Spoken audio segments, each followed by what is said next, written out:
اعوذ باللہ من الشیطان الرجیم بسم اللہ الرحمن الرحیم۔ اب دوسری ڈانٹ، وَمَا لَكُمْ أَلَّا تُنْفِقُوا فِي سَبِيلِ اللَّهِ، تمہیں کیا ہو گیا خرچ کیوں نہیں کرتے اللہ کی راہ میں؟ وَلِلَّهِ مِيرَاثُ السَّمَاوَاتِ وَالْأَرْضِ، آسمان اور زمین کی ساری وراثت تو بالآخر اللہ ہی کے لیے رہ جائے گی۔ تمہارے پاس رہ جائیں گے یہ محل، یہ کوٹھیاں، یہ فیکٹریاں، تم آج ہو کل نہیں ہوگے، جو اگلے ہوں گے وہ بھی پھر نہیں ہوں گے۔ کائنات تو اسی کی ہے، وارث وہی ہے، الوارث وہی تو ہے، اور تم سینت سینت کے رکھ رہے ہو۔ وَمَا لَكُمْ أَلَّا تُنْفِقُوا فِي سَبِيلِ اللَّهِ، اور انفاق میں نوٹ کر لیجیے، میں بتا چکا ہوں کہ انفاق کے اندر انفاق مال بھی ہے، انفاق نفس بھی ہے، بذل نفس، جان کھپانا، وہ واضح ہو جائے گا۔ وَلِلَّهِ مِيرَاثُ السَّمَاوَاتِ وَالْأَرْضِ لَا يَسْتَوِي مِنْكُمْ مَنْ أَنْفَقَ مِنْ قَبْلِ الْفَتْحِ وَقَاتَلَ، برابر نہیں ہے تم میں سے وہ جنہوں نے انفاق کیا اور قتال کیا فتح سے پہلے۔ قتال آ گیا، جان کھپانے کے لیے میدان میں آئے۔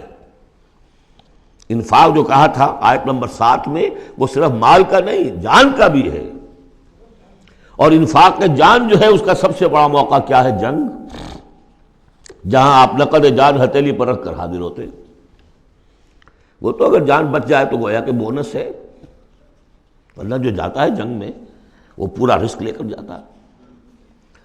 اب یہاں بات یہ بتائی گئی کہ جو فتح سے پہلے ایمان لائے تھے جبکہ اسلام کمزور تھا، اور انہوں نے قتال کیا اس وقت جبکہ مسلمانوں کی طاقت بہت کم تھی، ان کا درجہ اولئک اعظم درجۃ من الذین انفقوا من بعد وقاتلوا، ان کا بہت اونچا درجہ ہے، بہت عظیم درجہ ہے ان لوگوں کے مقابلے میں کہ جنہوں نے انفاق کیا اور قتال کیا فتح کے بعد۔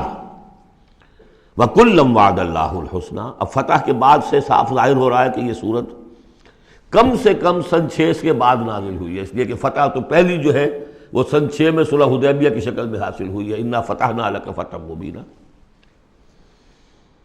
اور پھر جو ظاہری فتح تھی وہ تو فتح مکہ ہے، وہ سن 8 میں ہے۔ یہاں فرمایا جا رہا ہے جن لوگوں نے قتال کیا اور انفاق کیا فتح سے پہلے، ان کا درجہ بہت بلند ہے ان سے جنہوں نے انفاق کیا اور قتال کیا بعد میں۔ اگرچہ کُلًّا وَعَدَ اللَّهُ الْحُسْنَىٰ، سب سے اللہ کا وعدہ ہے بہت اچھا، وَاللَّهُ بِمَا تَعْمَلُونَ خَبِيرٌ، اور جو کچھ تم کر رہے ہو اللہ اس سے باخبر ہے۔ اب آئی پکار، اس کو اب کھلے دل سے، بیدار دل سے سنیے۔ میرا خالق آپ کا خالق، میرا مالک آپ کا مالک، اس کائنات کا مالک،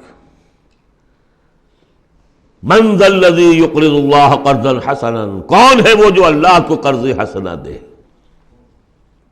ہے ہمت دینے کی؟